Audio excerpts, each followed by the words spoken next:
Hello. Well, it's day 59 of Sydney's COVID lockdown and no cocktails for me today, but I am going to talk to you about bitters. I'm going to leave the bottled mixer variety for another time, just some of them here for you to recognize. I'm talking more about your dashes of bitters, your Angostura, your Peshore. These are two bitters that survived the US prohibition, the only two really. Bockers and Abbott's, which were two famous bitters pre-prohibition, didn't survive. They've been remade from cocktail enthusiasts tasting surviving bottles and then reinventing them in recent eras. At the very least, you should have some Angostura on hand. You can use that in nearly any cocktail that calls for bitters. Occasionally it does clash.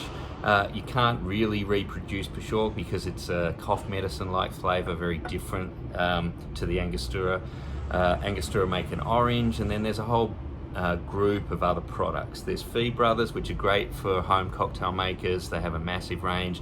They do use glycine as their base, so a lot of purists don't consider them to be strictly bitters, but they do work pretty well, and they're very well priced. And then you've got alcohol based. This German company Bitter Truth have a celery bitters, perfect for Bloody Mary.